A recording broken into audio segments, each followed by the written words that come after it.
Good evening, everyone. I'm Troy McKenzie, Dean of the Law School, and welcome to this special occasion. We are here to dedicate the 81st volume of NYU's Annual Survey of American Law to Sally Katzen, Professor of Practice and Distinguished Scholar in Residence here at NYU, and the co-director of our Legislative and Regulatory Process Clinic.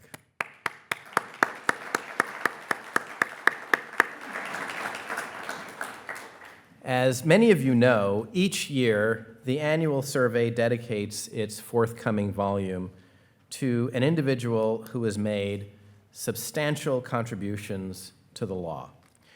We have had the privilege at NYU of honoring distinguished judges, including members of the Supreme Court of the United States, many distinguished lower court judges, as well as leading academics such as our very own Tony Amsterdam, Arthur Miller, and the late Derek Bell, and Ronald Dworkin. I'm delighted that our students have made the very wise decision to choose as this year's dedicatee Sally Katzen.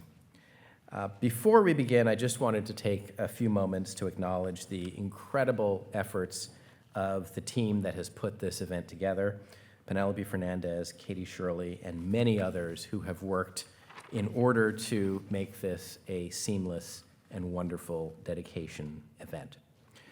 Let me say it, yes.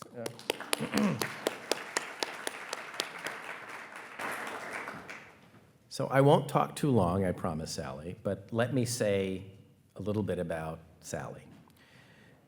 She will be formally introduced in just a moment, but let me say how delighted we are to honor you and to celebrate you on a groundbreaking career. Sally Katzen has had an extraordinary career. She is a trailblazer. She was the first woman chosen as editor-in-chief of the Michigan Law Review, having had a distinguished career after that in practice at Wilmer. In between, she served as a law clerk to the legendary J. Skelly Wright of the D.C. Circuit. And along the way, she was head of OIRA in the Office of Management and Budget in the White House, and also deputy director of the National Economic Council.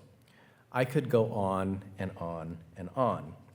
But for us and for me, and on a more personal note, she has been a cornerstone of our community here at NYU, as a teacher and as a contributor to the intellectual life of our law school. One of the wonderful things about having Sally here is the chance to talk to her and draw from her extraordinary reservoir of experiences, her knowledge, and just her amazing sense of wit and wisdom. She is someone who has now influenced a generation of students as a teacher, inside and outside the classroom, and in particular, her leadership of our innovative legislative and regulatory process clinic. There is much more to say about Sally. I won't say it, others will. But I hope all of you recognize that this is a moment of joy for us. It is an honor well-deserved. I walked Sally through the list of all of the prior dedicatees and asked her whether or not she measures up to each of them. We went through, and I think we ended the conversation convinced that, in fact, she does measure up to all of them, including Desmond Tutu. I think we made sure of that. At this moment, I would like to turn the program over to this year's editor-in-chief of the annual survey, and then afterwards, I will welcome each of the speakers in this evening's program. Thank you.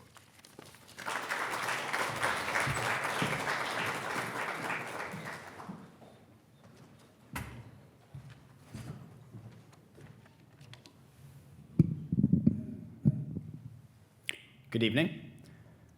Thank you, Dean McKenzie, for that introduction, and thank you to everyone for being here tonight.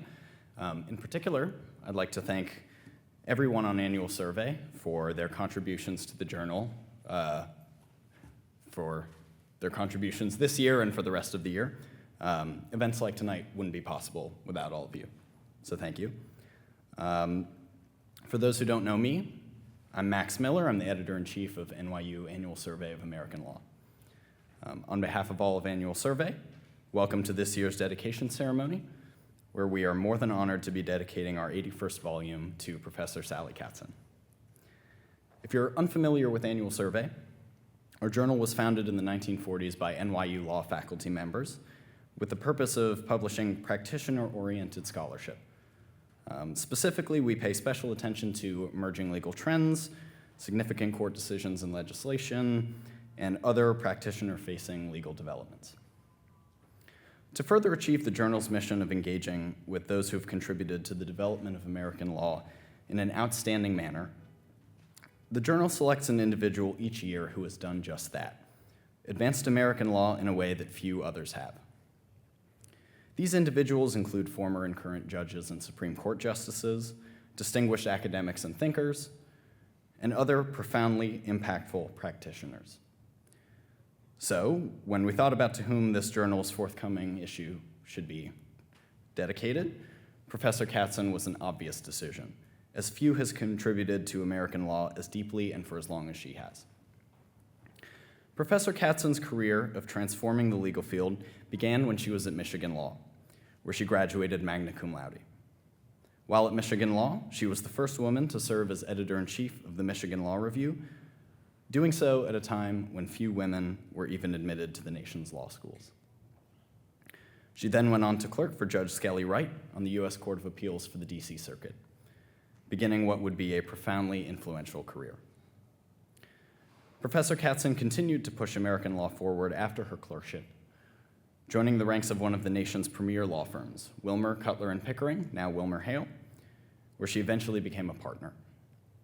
As if doing so wasn't impressive and influential enough, she left the private sector to take on various roles within the federal government, ultimately serving as administrator of the Office of Information and Regulatory Affairs, and the Deputy Director for Management within the Office of Management and Budget. Of particular importance, Professor Katzen occupied her position in OIRA during the White House's shift from the Reagan and Bush administrations to the Clinton administration, a time when it was unclear what role OIRA would play in future White House administrations. She defined OIRA's role. The measures she implemented during her tenure continue to govern executive oversight of administrative agencies to this day. Professor Katzen has also helped cultivate many young legal minds, and she has done so in a way that aligns directly with Annual Survey's mission. Namely, she serves as a professor of practice and co-directs the Legislative and Regulatory Policy Clinic at NYU Law, all the while teaching both a fundamental doctrinal, legislation in the regulatory state, as well as a seminar, Advanced Administrative Law. It's for all these reasons and many more that Annual Survey is honored to be here tonight to celebrate Professor Sally Katzen. Dean Mackenzie will be coming back on stage to introduce our first speaker, Administrator Revesz, who will be speaking in his personal capacity. Thank you everyone for being here tonight, particularly our speakers, and welcome Professor Katzen. We are more than excited to be dedicating our 81st volume to you. Thank you.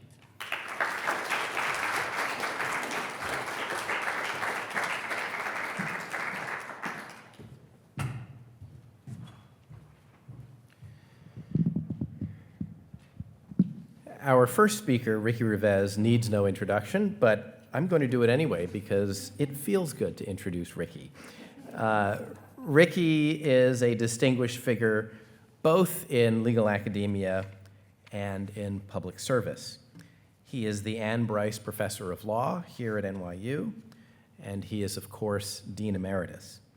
Throughout his career, Ricky has been a significant contributor to environmental and regulatory law and policy. He has authored many books and dozens of articles in law journals advocating for climate change policy, environmental policies that are sound, while analyzing the institutional frameworks shaping regulatory decision-making. In January of 2023, he put his academic work to the side momentarily and went into government, where he now serves as administrator of OIRA, and where he continues to work on some of the most difficult policy questions now within government. We are very grateful to Ricky for taking the time out of his extraordinarily busy schedule to be with us here today. Ricky is the founder of the Institute for Policy Integrity at NYU, which is a think tank that advances effective policies on environmental and related issues. And through IPI, Ricky collaborated closely with leading organizations on environmental policy, leveraging legal and economic expertise in order to help ensure that regulatory decisions account for the full spectrum of environmental impacts, especially those affecting vulnerable populations. As we all know, Ricky is no stranger to NYU. He joined the faculty at the law school in 1985, served as dean from 2002 to 2013, and has left really an indelible mark on this institution.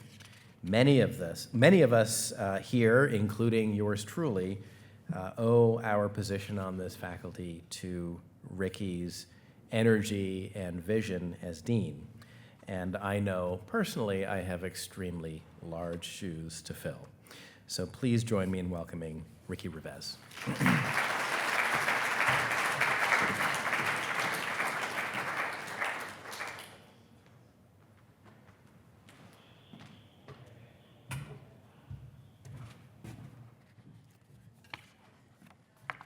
Thank you, Troy. It's wonderful to be back at the law school. It's always great. So I can't think of any individual who has ever had the relationship with a federal agency that Sally Katzen has had with OIRA, and has done so over more than 3 decades.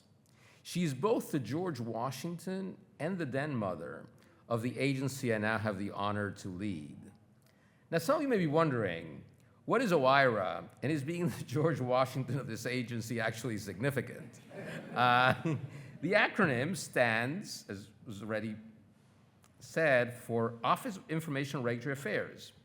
It's part of the White House Office of Management and Budget, which itself is part of the Executive Office of the President. When the media discusses OIRA, it almost always calls my agency obscure. On good days, though, it calls us obscure but important. And I'll explain why Sally deserves a great deal of credit for the good days. OIRA reviews all significant executive agency proposed and final rules to ensure that they are supported by the best science and economics and that the benefits of the rules justify their costs. It also coordinates a centralized process that solicits the perspectives of policy and legal experts throughout the executive branch, including the Executive Office of the President. Through this work, OIRA seeks to ensure that agency rules are consistent with law, the President's priorities, and available evidence, and that the federal government does not work at cross purposes. OIRA's regulatory review role dates back to an executive order promulgated by President Reagan in 1981, as Max mentioned. At the time, both centralized review and benefit cost analysis were viewed as important components of the Reagan administration's anti-regulatory program. Therefore, it would not have been surprising if President Clinton had repealed the Reagan executive order and put an end to this experiment. Instead, he replaced it with a new executive order, Executive Order 12866, that kept both centralized review and the role of benefit cost analysis in place, though with some important modifications. Sally, who served as OIRA administrator for the first 5 years of the Clinton administration, is widely regarded to be the drafter of Executive Order 12866. Sally's work on the executive order and her subsequent leadership of OIRA established a bipartisan consensus recognizing that centralized review helps ensure that agencies do not work at cross purposes, and that when the government takes significant action, it understands the consequences, both positive and negative, of what it is doing. Even in today's era of political backs and force, Sally's work has proved durable. The Clinton executive order has now been in effect for more than 30 years through 5 presidential administrations, obviously of both parties. And the establishment of OIRA as a durable institution was hardly Sally's only contribution to the executive office of the president. In the Carter administration, she was a general counsel and deputy director of the Council on Wage and Price Stability, which is the predecessor of OIRA. In the Clinton administration, following her OIRA leadership, as was already mentioned, she was deputy director of the National Economic Council and deputy director for management of the Office of Management and Budget. And she ran the Obama administration's transition team for the executive office of the president, which includes OIRA. Through all this work, across 3 presidential administrations and more than a quarter of a century, Sally became an enormously experienced, knowledgeable, and influential regulatory expert in the federal government, particularly with respect to the work of the Executive Office of the President, where she held so many important roles. In particular, Sally's deft work in her recasting of OIRA's role away from its anti-regulatory origins and into a durable institution that promotes rationality in regulatory actions is what makes her the George Washington of the agency. And that's wonderful for those of us who follow in her footsteps. Because while it hasn't been possible for a very long time to have lunch with George Washington, it's definitely possible and delightful to have lunch and breakfast and dinner as well with Sally. There's no better seminar on how to do the job with effectiveness, humility, and integrity. Unlike George Washington, Sally did not retire to a farm or elsewhere and disengage from the institution that she had led. So that brings me to the then mother side of Sally's connection to OIRA. Ever since she left OIRA, Sally has kept in touch with numerous OIRA career officials and political appointees, and has been a mentor to many of them. She continues to attend holiday parties and employee retirement parties. At first glance, this might sound merely admirable. It's what all good former leaders should do, though not many of them do it. But what makes Sally's role unique is that none of OIRA's current employees, not a single one of them, worked at the agency when Sally served as administrator. So all her former staff had either retired or moved on to other jobs. She's therefore the then mother of the agency, not just the mentor of her former employees. In this role, she shows that she cares deeply, not only about the lofty principles that guide the executive branch, but also about the dedicated individuals who carry out its work. Sally is a den mother in so many other ways. Executive Order 12866, Sally's brainchild, is the only executive order I know that celebrates its birthdays. I've already gone to its 25th and 30th birthday parties. Sally is at the center of these events, which are both celebratory and substantive. It's largely as a result of Sally's personality and inclusiveness that these are bipartisan events, exhibiting a strong sense of shared purpose and attended by former political leaders of different administrations. I want to end by thanking Sally. I'm one of those employees whom she mentored. In my case, she started her mentorship well before I began my work at OIRA. I'll call this anticipatory den mother work.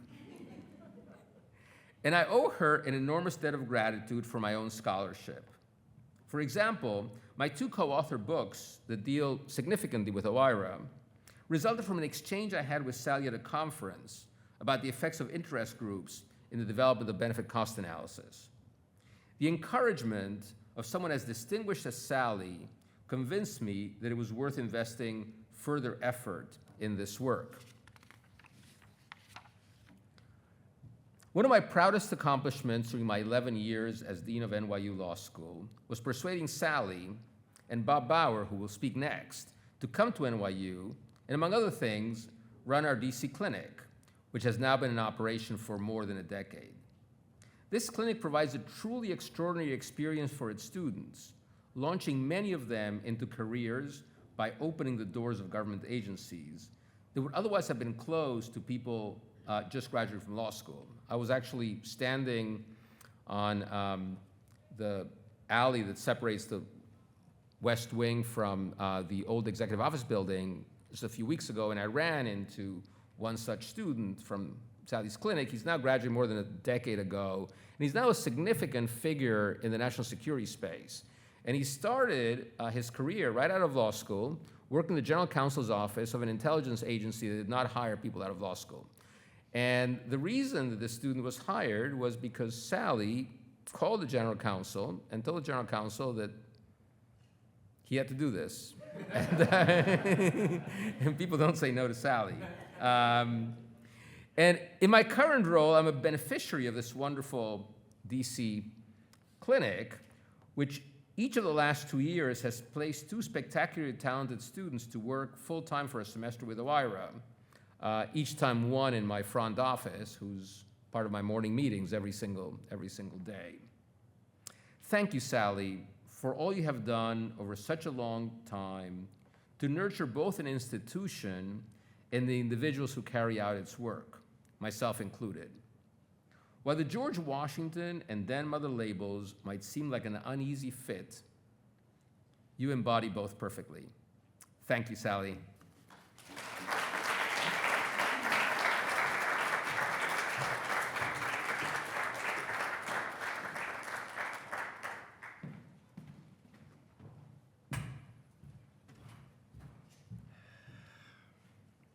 Thank you, Ricky. It's now my honor to introduce Bob Bauer. He holds the position of Professor of Practice and Distinguished Scholar in Residence here at the law school, and he also co-directs our DC clinic with Sally. Bob served as White House counsel to President Barack Obama, offering invaluable legal counsel at the highest levels of government.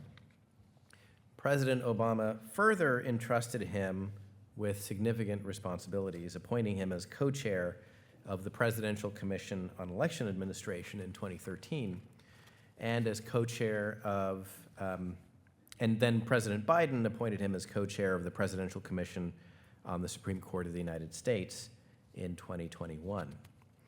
Throughout his distinguished career, Bob has been deeply involved in shaping the legal and political landscapes. He served as general counsel to Obama for America during both the 2008 and 2012 presidential campaigns, and of course, in that role, brought his expertise in navigating complex legal issues within the electoral and political arena. His legal acumen extends beyond campaigns and government administration. He has played key roles in high-profile legal proceedings in private practice and beyond, including serving as counsel to the Democratic leader in the trial of President Clinton in the Senate in 1999. He is also an author, most recently of After Trump, Reconstructing the Presidency with Jack Goldsmith, Professor Jack Goldsmith of Harvard Law School, and he has contributed numerous articles to law journals and other periodicals on topics ranging from federal campaign finance to law and politics more generally. He is, of course, committed, as we are all at NYU, to working for the country in a way that brings together those from different sides of the aisle. He has worked on various reports advocating for policy and legal reform, including works on American voting and works on the state of campaign finance in the United States. So please join me in welcoming Bob Bauer.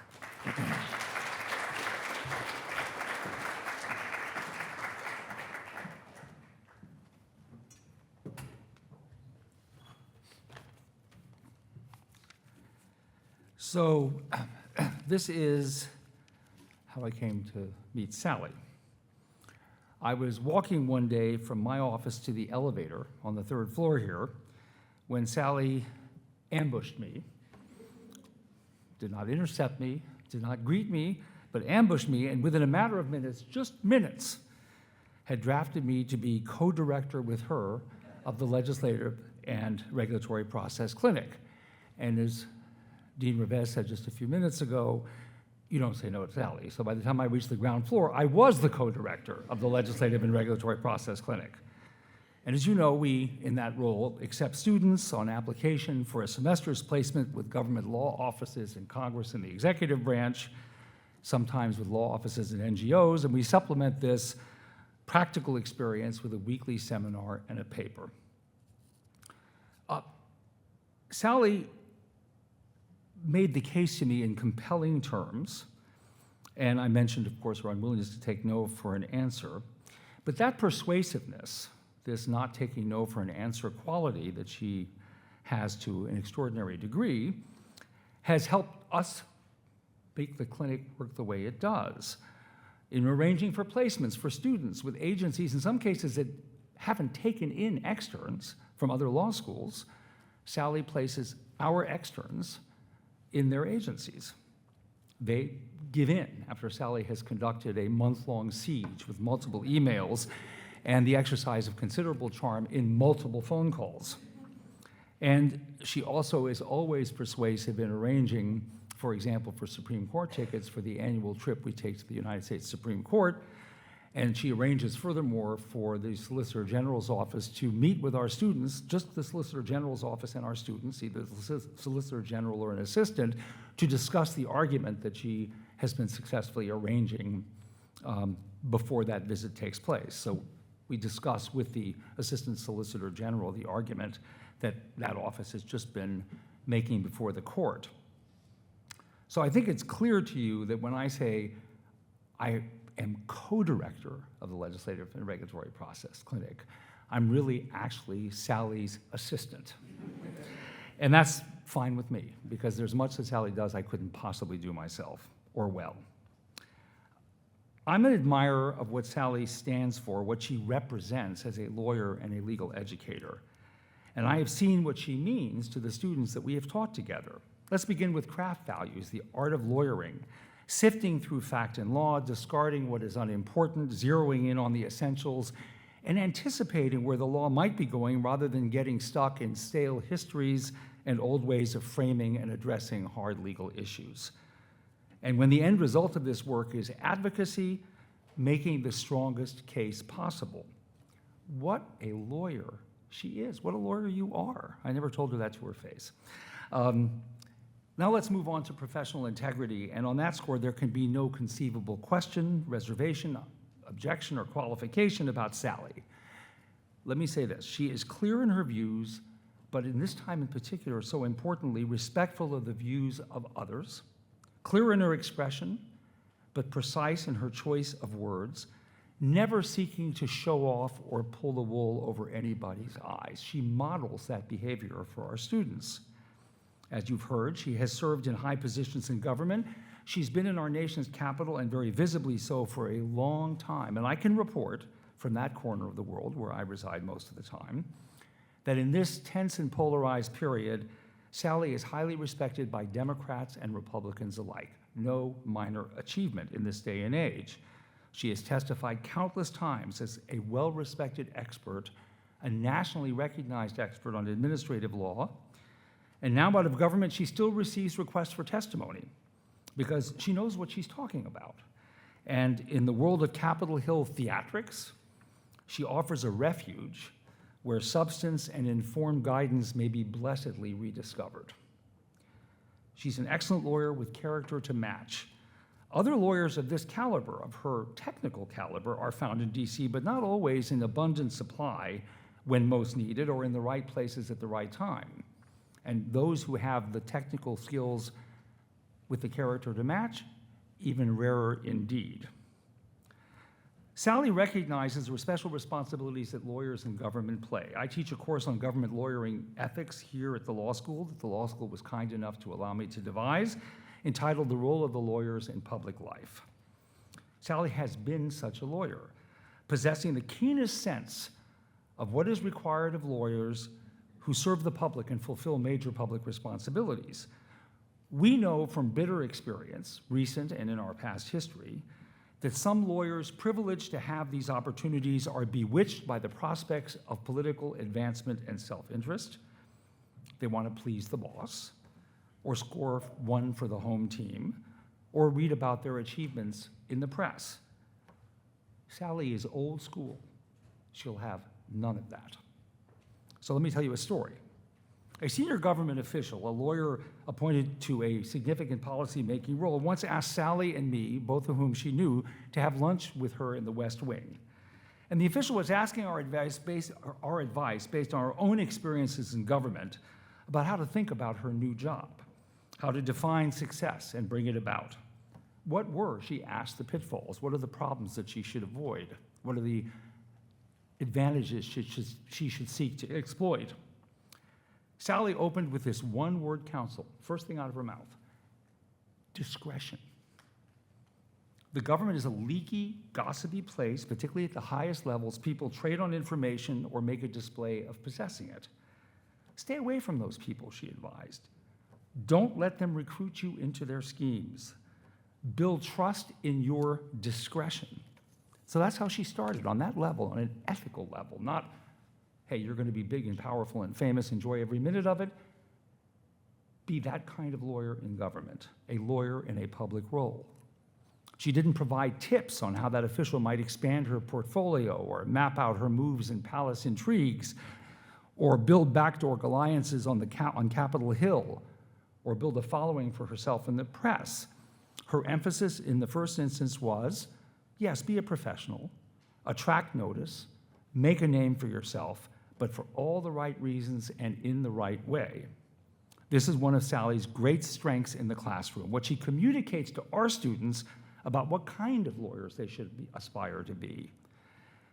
They learn from her in the richest sense of the term, from her knowledge and experience, but also from her, from what they observe about her professional values. As an educator, Sally has a knack for being absolutely clear with her students about standards. She is nothing if not plain spoken.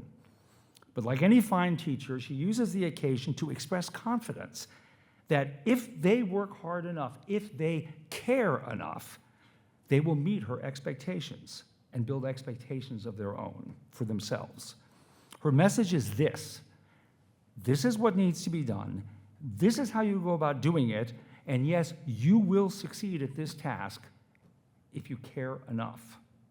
Sally's line-by-line, paragraph-by-paragraph comments on papers are something to behold. Not fun, but highly educational. Because of Sally, our clinic doubles as a master class in legal writing. And it is remarkable what this has meant to our students and how they continue to stay in touch with us. They let us know how they're doing. They show up at opening or closing events for clinic semesters long after the alumni have graduated and embarked on their own careers. I like to think that this loyalty is a tribute to both of us. I know better. One more story. A number of former students asked whether we could all just get together just one more time, long after they'd left the class, and talk about things that were on their minds. They had thoughts and questions about the direction of the country. It was a troubled period, and they were worried. They wanted to catch up with us, too, and with their colleagues, and just have a conversation, just get together again. So Sally hosted the event at her home. We assembled, and I'm going to get back to this in a minute, all sorts of pastries and treats.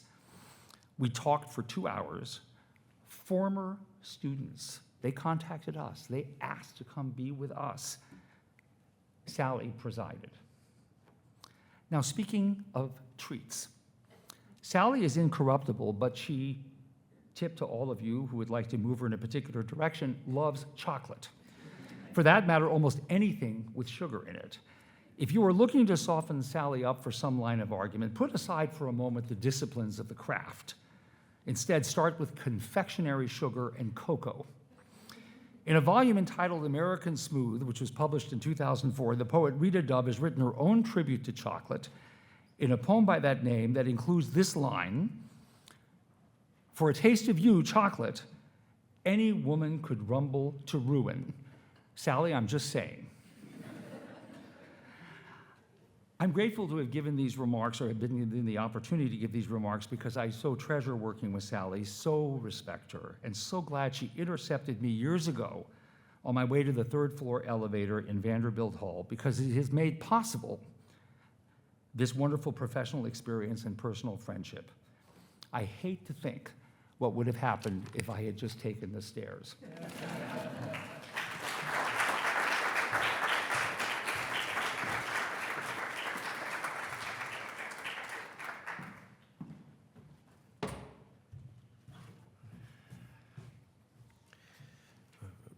Bob, I'm going to have to change the advice I give to people. I tell people, take the stairs, and now, no, that's not the right answer. It's now my pleasure to introduce Professor Rachel Rothschild from the University of Michigan School of Law. She is the co-director of their Regulatory and Environmental Law Clinic, and she is dedicated to legal education in the environmental law sphere. Prior to her role at Michigan, she served as a legal fellow at our Institute for Policy Integrity, and she continues as an affiliated scholar at IPI. Her scholarly work is situated at the nexus of law, history, and policy, and she is a recognized voice on environmental regulation and climate change litigation. She's the author of the book, Poisonous Skies, Acid Rain, and the Globalization of Pollution, shedding light on the global ramifications of pollution. Along the way, she also served at one time on the faculty of NYU's Gallatin School of Individualized Study. Please join me in welcoming Professor Rachel Rothschild.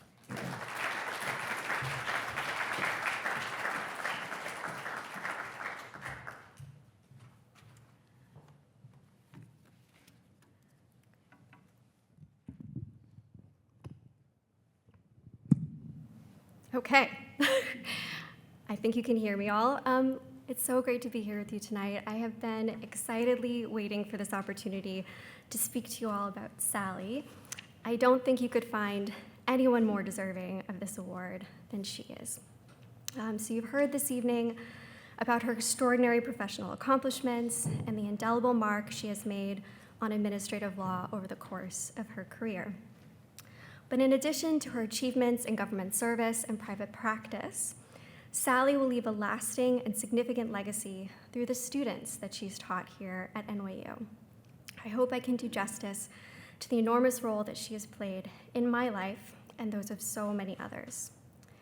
Now, I had the incredible good fortune to learn from Sally when I attended NYU Law, first as a student in her legislation and regulation course, and then as her teaching and research assistant during my final 2 years here. As anyone who's spent a bit of time with Sally will know, she has a fantastic sense of humor and doesn't take herself too seriously. So in honor of her wonderful spirit, I will try to work a few laughs and some gentle ribbing into these remarks. But full disclosure, I've yet to make it through this speech without getting a bit choked up. And I know it's long, but I promise I've cut it down from its original form, so consider yourselves forewarned. Okay, so the very fact that Sally asked me to speak to you all about what she was like in the classroom should give you an indication of how important teaching is to her. She was truly one of the best professors I ever had the privilege to learn from. And given the many, many years I spent getting both a JD and a PhD, that judgment should carry a bit of weight. One of the things that made Sally so special was that she came to teaching later in her career after thoroughly conquering the DC world. When I met her during my first year in law school, I had spent most of the past decade ensconced in the ivory tower, and I acutely felt my lack of real-world experience. After just a few classes with Sally, I was hanging on her every word. In addition to her mastery of the law, Sally regularly brought into the classroom her extensive work on the front lines of regulatory policy.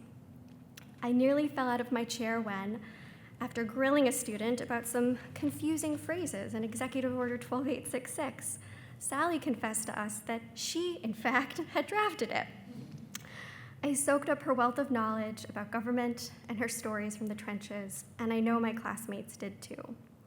I will always chuckle at Sally's depiction of agency officials receiving one of Congressman John Dingell's dinglegrams and wonder about which Clinton-era regulation, she never did say, required the president to settle a difference of opinion between Sally and another member of the administration.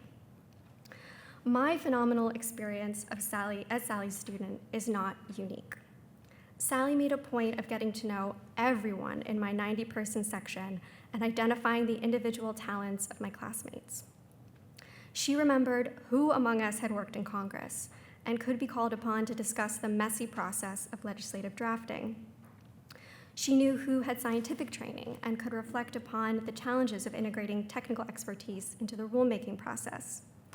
She even let my friend with a classics PhD show off his Latin whenever we came across an unpronounceable canon of statutory construction.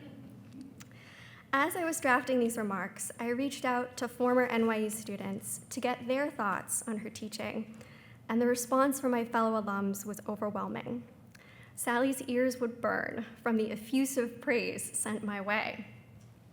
Her former students described Sally as a deeply devoted professor, a warrior, and an inspiration. Over and over, they emphasized how lucky NYU students have been to learn from Sally. When I became her teaching assistant, I saw firsthand the significant work and preparation that went into Sally's courses. Sally had pages of lecture notes for each class, which she would print out and mark up on the Acela train to New York each week. Now, the number of trees she sacrificed did, I confess, initially trouble this environmentalist. But now that I'm a professor, I find myself doing the very same thing.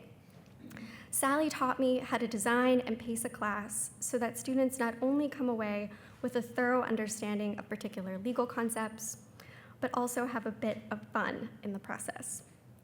I'm beyond grateful to have seen firsthand what it takes to create the magic that Sally did every single class, and it is something that I try to replicate in my own courses at Michigan. The past couple of years have not been an easy time to transition to law teaching.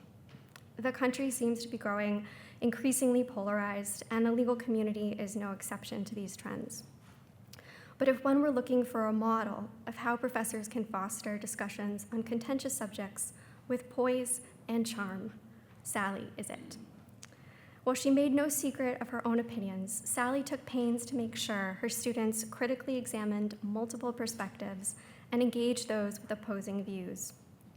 She taught with a textbook authored by more conservative administrative law scholars to provide a counterpoint to her lectures, and she encouraged us not to shut down, even in the face of those who might be hostile to our arguments. I watched Sally live this ethos in her own professional engagements as she attended conferences with an anti-administrative bent, where she would often jokingly refer to herself as the skunk at the party. I so admired the way she made her points forcefully but cheerfully, always remaining respectful and committed to dialogue. At Michigan, I don't tend to get a lot of conservative students in my environmental law courses, but I've had a few. And one of my proudest moments as a professor thus far was when one of those students thanked me for my willingness to entertain different perspectives on the issues we discussed, including when I disagreed with him. I owe it to Sally for showing me how to create a classroom environment where students feel respected and where we can have difficult conversations about some of the most important legal questions we face today. All of this just touches the surface of what a treasure Sally has been to NYU Law. To better capture what made her such a wonderful professor and mentor, I want to share a few personal stories from working with her. I first met Sally at a pivotal moment in my time at NYU. I had found the transition to law school for my PhD program difficult, and that's putting it mildly. I began my studies here with a toddler in tow, and I was the only woman my year with a child. Juggling classes, readings, and study groups with daycare pickups and bedtime routines proved more challenging than I expected. When my first semester grades came out, I was despondent. Even though I'd done just fine by law school standards, I had not performed up to the level that I wanted. I wasn't sure I could handle the workload, and I wasn't sure that I wanted to stay. Now, Sally, like many law professors who teach spring semester first years, evidently had experience with the day that students receive their fall grades. Well, okay, so it was one of our first course meetings, and she could tell by the looks on our faces, some of our faces, what had just happened. Instead of diving into the material, she spent the first 5 minutes of class giving us a much-needed pep talk. I remember her saying not to let those grades define us or change our goals in the legal profession. She reminded us that exams were just 4-hour snapshots of our capabilities. The atmosphere in the room palpably shifted after she spoke, and everyone seemed to depart class a bit lighter than when they had walked in the door. I have never told Sally this, but what she said to me that day gave me the push I needed to throw myself back into law school. After the academic year ended, I didn't see Sally again until I bumped into her at a law school conference when classes started up in September. Several students I knew had clustered around her to talk about how they were looking forward to taking Sally's advanced administrative law course.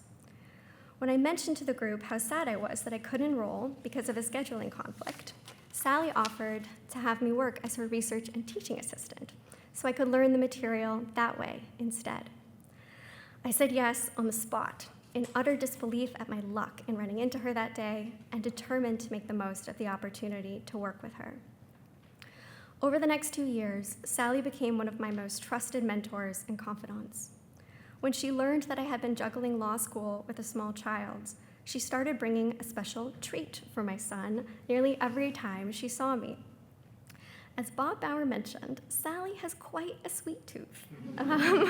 She joked to me once that she rewarded herself for grading each final exam with a piece of chocolate.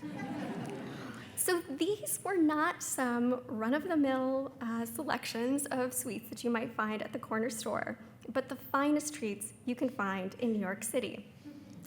After our meetings, I would travel home to Brooklyn on the subway carrying decadent cupcakes, candy, even some chocolate-covered matzah for Passover. My son eventually came to call Sally his fairy godmother, and it meant so much to me that someone like her recognized, in this small way, that I was navigating law school with other responsibilities. It isn't a coincidence that I began to excel in law school as I worked with Sally. Watching how she analyzed judicial opinions, assisting her with research, and helping her edit recent administrative law cases sharpened my legal skills. Whether over dinners at Washington Square restaurants or over the phone from miles away, Sally gave me the incredible gift of her time and guidance. I truly don't know how she did it, given all of the demands on her. I do know that I would not be where I am today without Sally's mentorship. Unfortunately, I had a few more hurdles to overcome during my last 2 years of law school, and Sally was by my side for all of them. She was the person I leaned on most when I lost 2 pregnancies during my second and third years and faced the prospect of not being able to have any more children. When I got pregnant for a 3rd time in law school, I was an anxious wreck.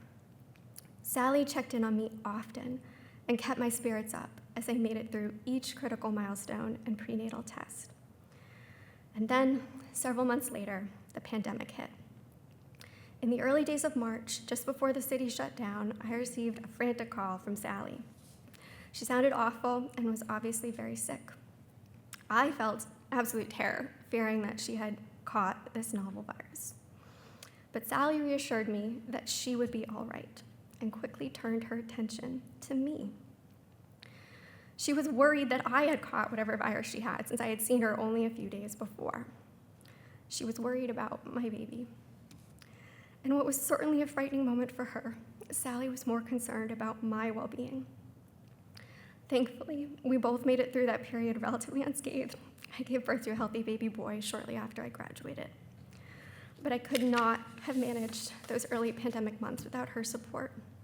And her selflessness and concern for me is something I will never forget. I don't get to see Sally nearly as much as I'd like now that I live so far away, but I think of her every time I walk into my classroom at Michigan. And whenever I'm having a particularly tough day, I replay an old voicemail that she left me years ago after I received an offer to clerk for a judge.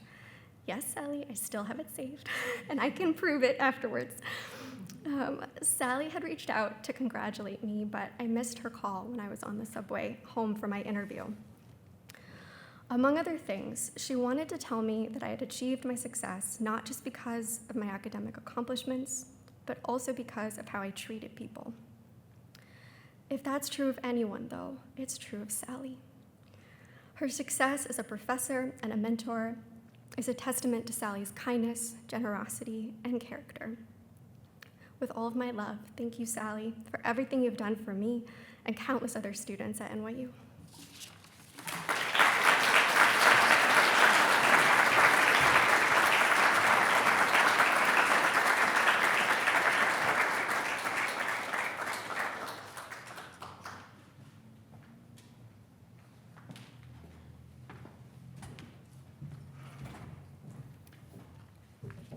So I'd like to invite Professor Katzen up to the stage, as well as Dean McKenzie.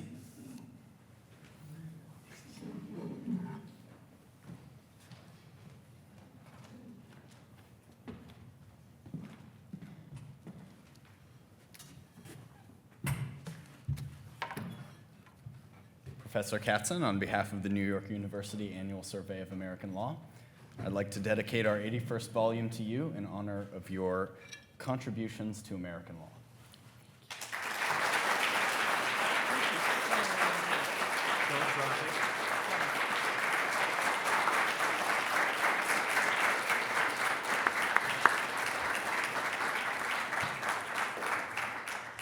And now Sally has the opportunity for rebuttal.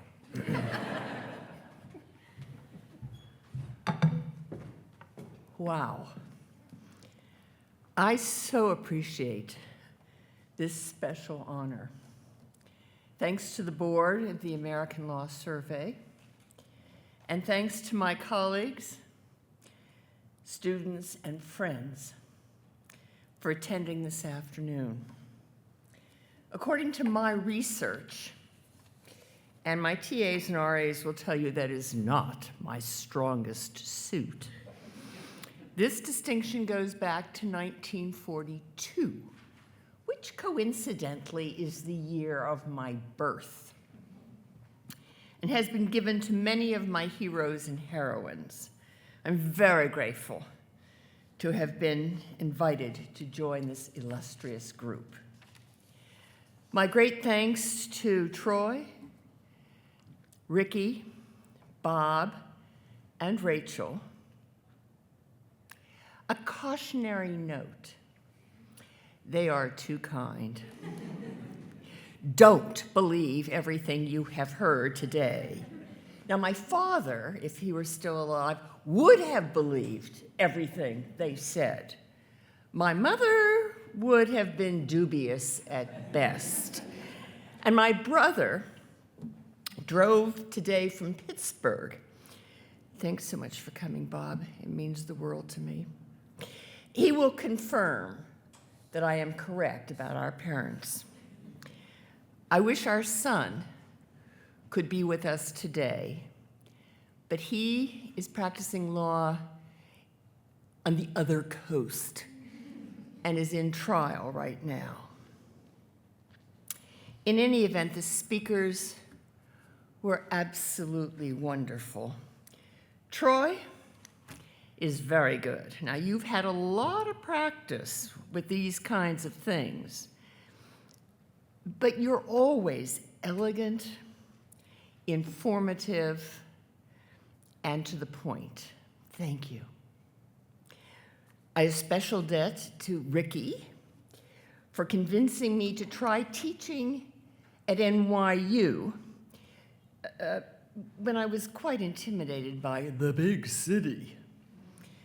And thank you, Ricky, for your many, many manifestations of friendship and respect with humor. I did so love the use of den mother as a descriptor. Thank you for that one. My favorite agency, OIRA, is clearly in good hands.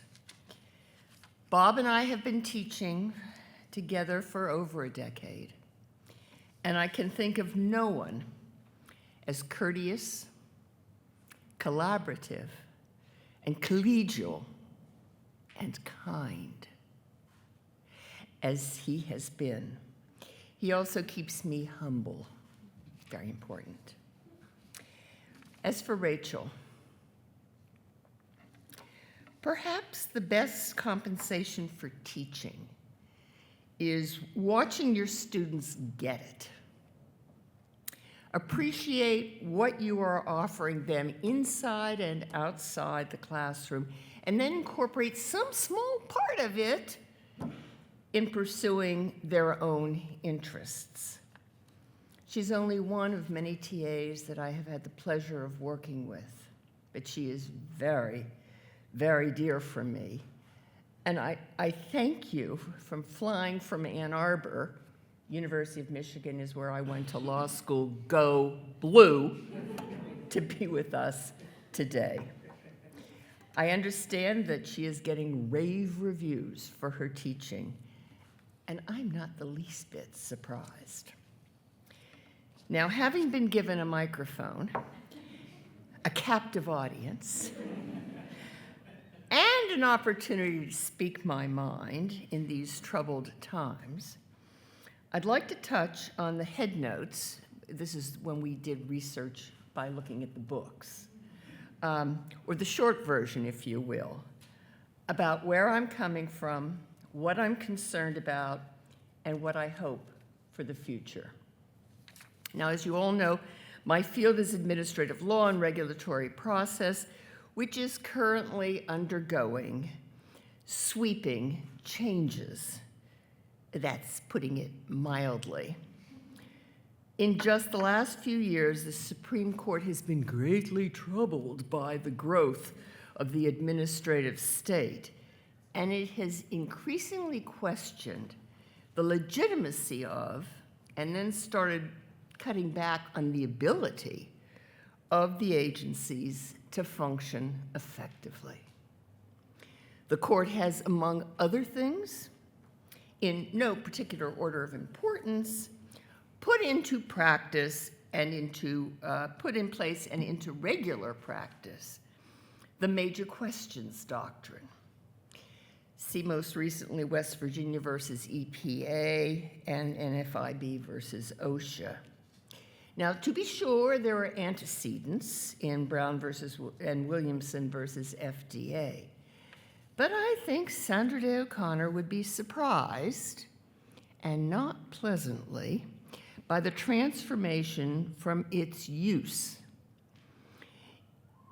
in traditionally extraordinarily circumstances to a go-to justification where whenever the court feels that the agencies shouldn't be doing what they're doing. By the way, the court says Congress must be clear, must be exquisitely explicit. Is the court treading on the precious separation of powers by telling Congress how to do its job? Think about it. It's a legitimate question. But please note that the major questions doctrine is so less frightening than the resurrection of the non-delegation doctrine. The former could be cured by a functioning Congress, if we had one, and the latter would require a constitutional amendment not foreseeable in my lifetime or in any of yours. The court eliminated the Chevron doctrine in giving deference to agencies' interpretations of their statutory authority in rulemaking, where Congress is unclear. That was Loper-Bright, with a force multiplier, Adams' term, in Corner Post, extending the statute of limitations for challenging government actions. And who knows what it has done to agency adjudication with its redefining heretofore accepted exceptions for the right to a jury trial in administrative proceedings. You can look at Jarsky for that. Now, the court has continued to tighten the test for standing. I have to look at you at this point, Helen. By those challenging government actions, with some exceptions to its developing dogma for cases it seems it really wants to hear, such as the Dobbs case overturning Roe v. Wade and Biden versus Nebraska, the student loan case. Troubling to me is that the court is racing downhill on a truly slippery slope in the area of agency personnel, in defining who is an officer for purposes of the Appointments Clause. See Freitag and Lucia. And with respect to removal, it has created out of whole cloth a prohibition of dual for cause protection to protect the President of the United States, the most powerful person on the planet, from being restricted by Congress in his ability to remove a member of a sub-agency of an independent regulatory commission. That's the Peekaboo case. Or an administrative law judge at the SEC in Lucia. This does not bode well for the civil service protections that have been in place for over a century and a half, in which case the deep state is in deep trouble, as evidenced by all the investment in Schedule F in Project 2025. Now, all this and more is coming from the Supreme Court, which I first became interested in the 1960s.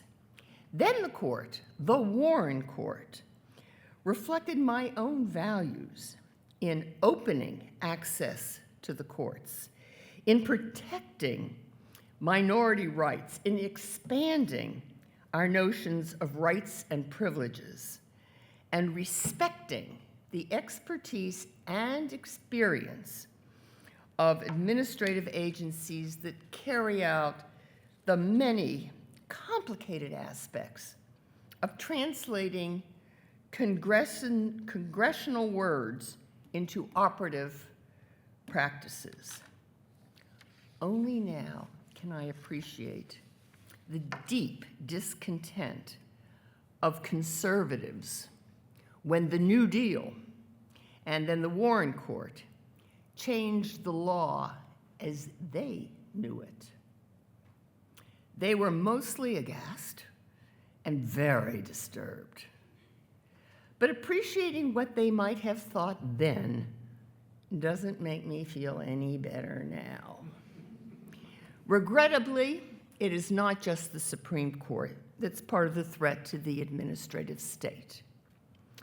There was a time when the American public turned to the government to ensure that our food was pure, that our air and water were clean, and our cars, trucks, and trains, and planes, as well as our workplaces, were safe.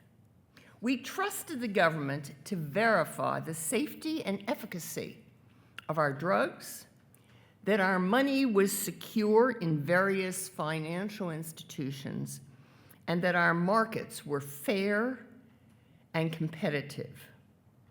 And these were bipartisan efforts. It was, after all, Teddy Roosevelt who created the Forest Service, the Food and Drug Administration, and the Meat Inspection Division of the U.S. Department of Agriculture. It was Richard Nixon who created the Environmental Protection Agency, and George Herbert Walker Bush, who called himself the environmental president and pushed through the 1990 Clean Air Act amendments. Whether you were an R or a D, you saw the need for government action in certain circumstances, and indeed government regulation. Now, there were, to be sure, differences of opinion about many of the details, but there was general acceptance that government intervention in the form of regulations was necessary and appropriate. No longer. No longer is there any consensus as to whether the government is a place to look to solve our nation's problems. No more is there uniform or at least majority confidence in our federal institutions. At the end of the 20th century, some Republicans successfully zeroed in on the administrative state as a call to arms. Ronald Reagan, in his inaugural address in 1981, famously said, "The government is not the solution to our problem, it is our problem." Huh? Grover Norquist, who founded the Americans for Tax Reform, chimed in 2001 with his call to shrink the government until it was small enough to drown in the bathtub. That's pretty small.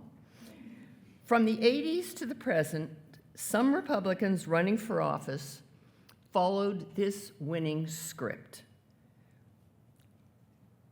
They campaigned as outsiders, even those who were incumbents in office in Washington. And they said they would go to Washington to straighten things out, clean the mess up, or in its most recent iteration, drain the swamp or deconstruct the administrative state. Because by this time, rules and regulations were held up as the epitome of what was wrong with Washington. They were too many rules, they were too costly, and thus a drag on the economy. They stifle entrepreneurship, innovation, creativity. They compromise our freedom, and most important, they threaten our liberty. Clean water, clean air. Now, adding insult to injury, these rules are promulgated by unelected and therefore unaccountable bureaucrats. And particularly since Newt Gingrich, bureaucrat bashing is Washington's and the nation's favorite spectator sport. Now, while this has come mainly from Republicans, Democrats did not fight back. Sure, they talked about the need or desirability of certain governmental programs, but there was no full-throated endorsement of the legitimacy of the administrative state. Some would even couch their praise for new rules they favored as smart regulations. Well, as if the rest of the ones on the books were dumb. And even President Clinton, in his State of the Union address in 1996, joined the chorus and announced that the era of big government is over. Now, not surprisingly, with these kinds of criticism and restrained endorsements, we've witnessed a demonstrable downturn in trust in the federal government. And this is in both political parties. The public faith in government, as the public faith in government goes south, the confidence in the administrative state goes with it. Nonetheless, despite the turmoil in the field of administrative law and even darker clouds on the horizon, I remain at heart somewhat optimistic. I don't know why or how, but I am determined to help bring civility and constructive engagement to the fore. So I continue to testify before Congress, to speak to the press and other audiences on these issues, and to teach. As you probably know, teaching was not my first career, as Dean Mackenzie noted. First, private practice, which I loved. And then government service, which I loved even more.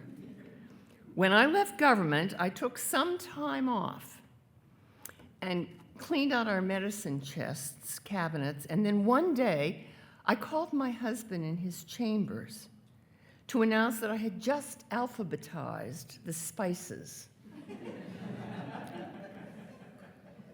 He said, "Hang up the phone, get out of the house, and get a job, or you will drive both of us crazy."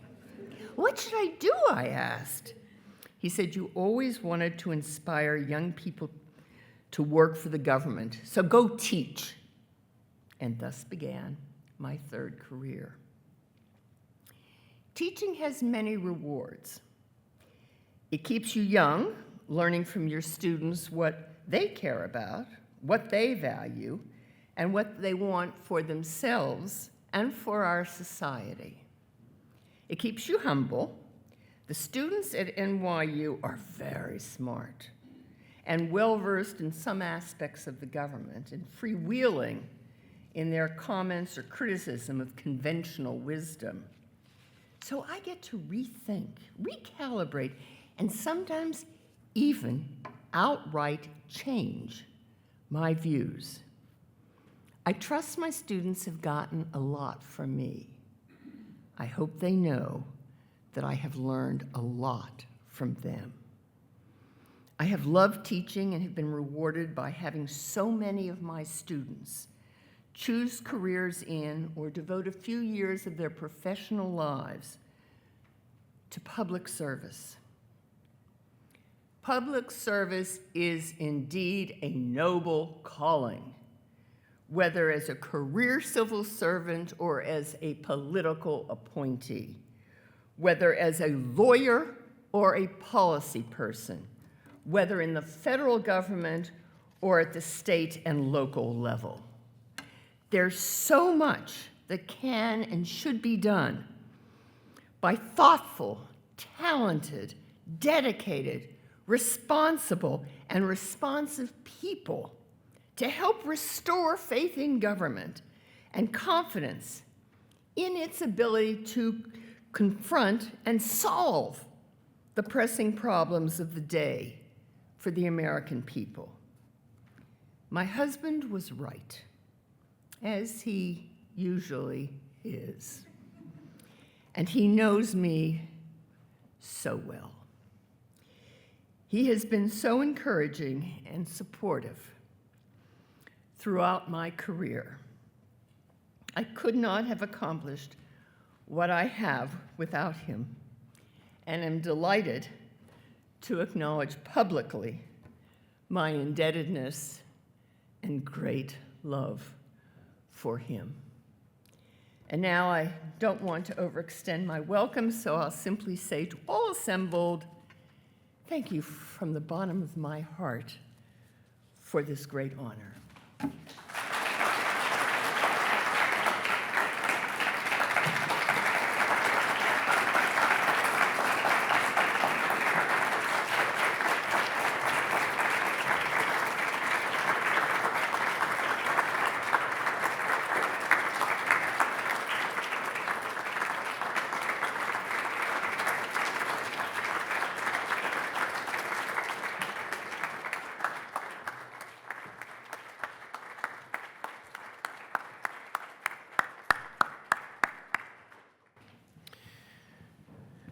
Let me close by once again thanking Sally. That was a remarkable, remarkable reflection.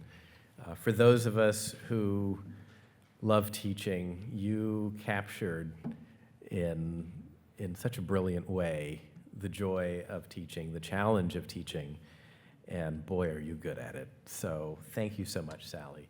I also want to thank the editorial board of the Annual Survey of American Law for their wisdom in choosing this year's dedicatee. And I want to thank everyone here for coming this evening. We'll have a reception, and for those who are going to the dinner, we'll be heading upstairs in a few minutes. Thank you and good evening, everyone.